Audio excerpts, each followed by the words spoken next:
Hello and welcome to another episode of the George Wesley Cannon III Video Productions YouTube channel. What a mouthful.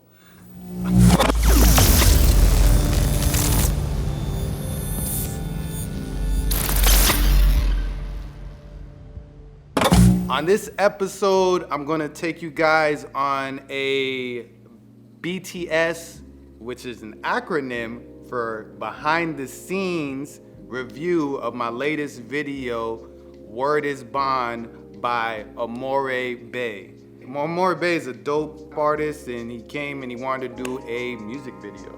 All right.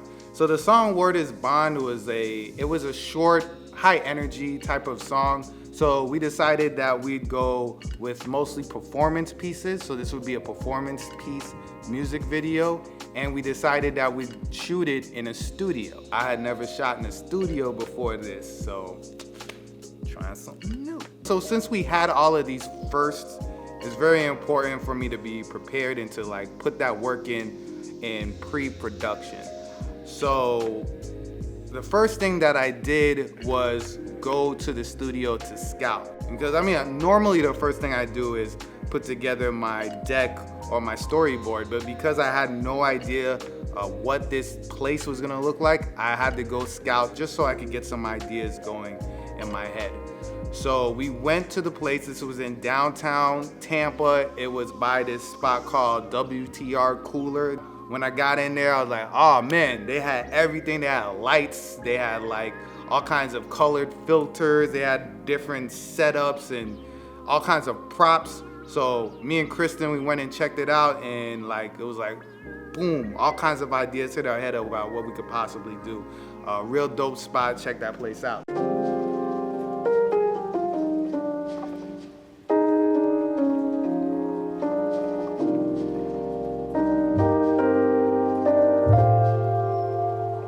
After we scouted the location, it was now time to create my storyboard on my deck.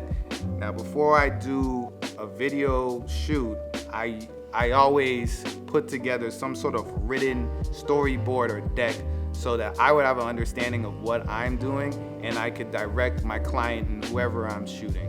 I need to be prepared and I need to be confident. For me, this is something that I need. And it looks mad professional, right? Because you show it to the client and now they know what's going on. They know that you have something planned and we're all on board. And they could look at your deck and they could say, hey, what if we change this? And that way you're better at satisfying your client. So pre-production planning leads to post-production dollars.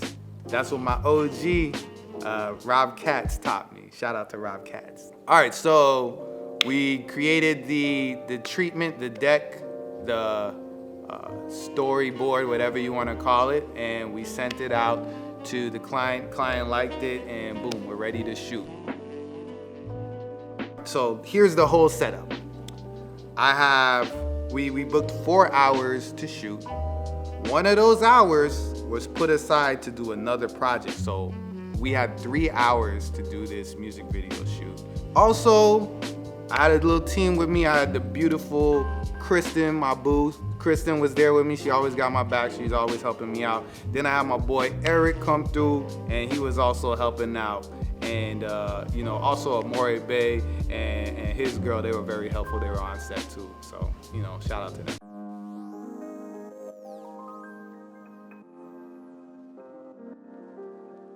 First setup, we went straight to the earthy, I call it the earthy look.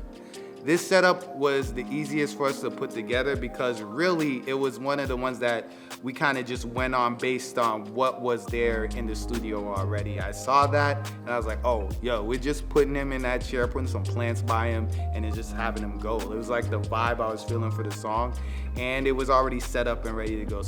Shooting that part was pretty good. It was easy to set up the lights. We wanted him to be like pronounced, so we shined a light on him, and I think we had a spotlight in the backdrop.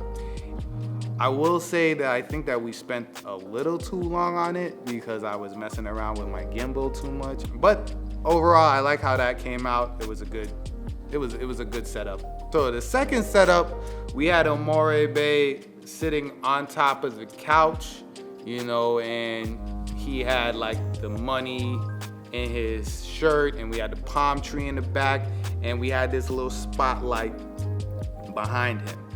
Now, this one did not come out the way how I anticipated. I got this idea basically from watching YC Imaging. He had this like spotlight in the back of one of his music videos, and it looked really cool. So I was like, yo, let's do that. But you know, we got on set and light just wasn't hitting how YC's light was hitting, and it worked out, but it was not my favorite. I think I spent too long trying to make it work on this set. But you know, we shot it a couple of times. It ended up coming out okay. Not how I pictured it, but it was all right. So the third setup, I call this the money scene, because like we wanted the backdrop to be green, sort of like money. This scene kind of got me a little like frazzled, because I had this idea that it was just gonna be like this really like strong green. Like when I turned the light on, I put this green filter on the light and I just shined it. It was just gonna shower the room with green.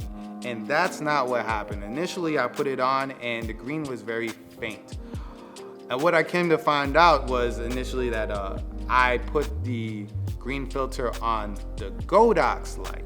Now, in the studio, there was an aperture light and there was a Godox light. The aperture light was a 120D 2. I own an aperture 120D 2, so I'm familiar with this light, and I know like the intensity of it. I know if you put a filter on it and you shine it, boom, you're gonna light up the whole room.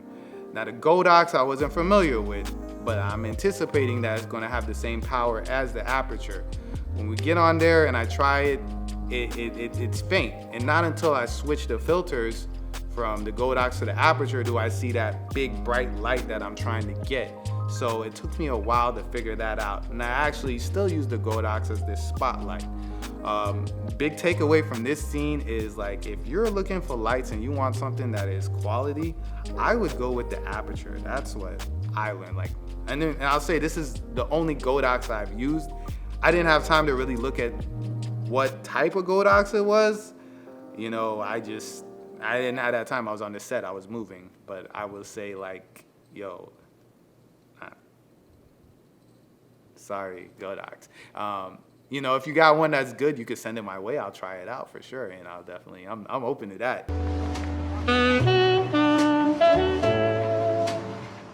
All right, so the fourth setup was this. We had the idea of doing like this cool backlit shot where the light is like hitting the Omore Bay from the back and it's shining. So that was the anticipation of doing that, right?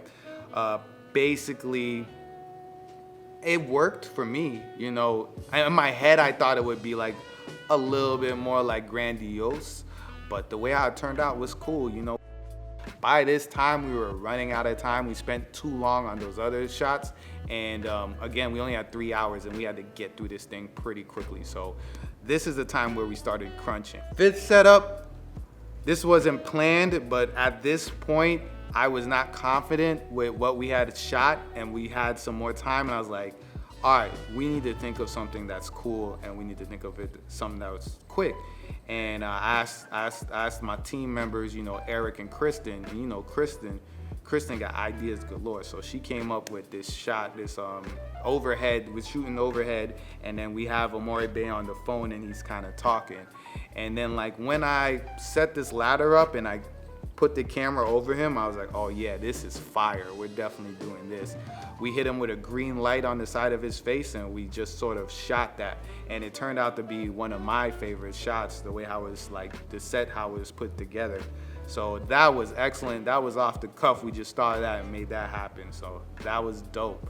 The sixth setup was the locker room one. So after doing the phone one, I was so high off of like that last setup that I'm like, let's do that again. What can y'all think of with what we have that we could get going? I think at this point we had like 10 minutes, and then me and Kristen came together and we thought about this little locker scene. I was like, let's get the lockers and the tires, and we kind of put that together very quickly.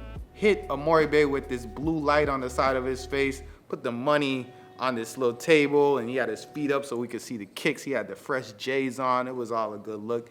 And basically, we shot that one within 10 minutes. We only did one take, but that setup made it in the music video a couple of times. Really glad we got that done. So, takeaways from this music video, right? Number one, scouting. It was so important for us to know where we were shooting and what the place looked like and what our options was. We needed this so I could plan and actually get into the pre-production. So scouting is definitely important. Make sure you scout before you go to these locations. Definitely important. The next part is the pre-production, the deck, having that storyboard ready before going. Even though a lot of the stuff that made it into the music video was impromptu, we wouldn't have been able to get to those impromptu setups had we not had planned setups already. We had to go in there with a plan so we would be able to tell the client and I'd be able to tell my crew what we were doing and I'd have a goal. And then we'd be secure enough to try something new. It would have took too much time for us to get there on set and then try to make things up. That would have been ridiculous. We wouldn't have got as many setups as we had. We only had 3 hours. Imagine if we didn't know what we were doing going in. Definitely do your pre-production planning. Put it on paper so you can see what you're doing. That saves the day. That makes it work. Even in post, it makes it work. Man, just plan out your stuff, man. Listen to my OG Rob Katz.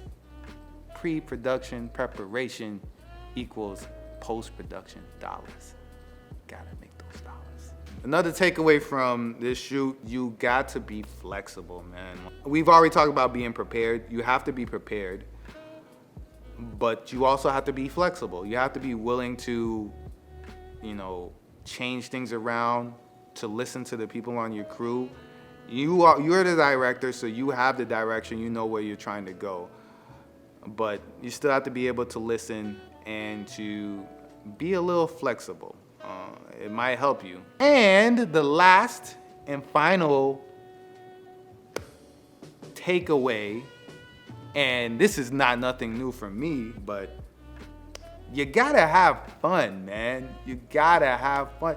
If you're not having fun, don't do this. Like, this was stress and anxiety and a lot of things went wrong. A lot of things was like, what are we gonna, like, it was all kinds of like stuff going through my head and stuff like that. But at the end of the day, when we were in it and we were like making it happen, it was all fun. All of that stuff we prepped and tried to get going, things that went wrong, the whole experience was fun. If you're doing this and you're not having fun, you should not be doing this. You should try something else. This has to be fun for you. And we had a blast, man. So I hope that you are out here shooting and you're having fun. And I hope that this video was helpful for you. If you like it, let me know. If you didn't, also let me know. I appreciate that too. So I can do better for you. We can do better together. Help me, help you. Help me, help you. You know the vibes. All right. So yeah, man. Yeah, y'all have a good day. And yeah. Like and subscribe and all that YouTube stuff. And I got my VI right? Yeah, see? VI, you know where we at. All right.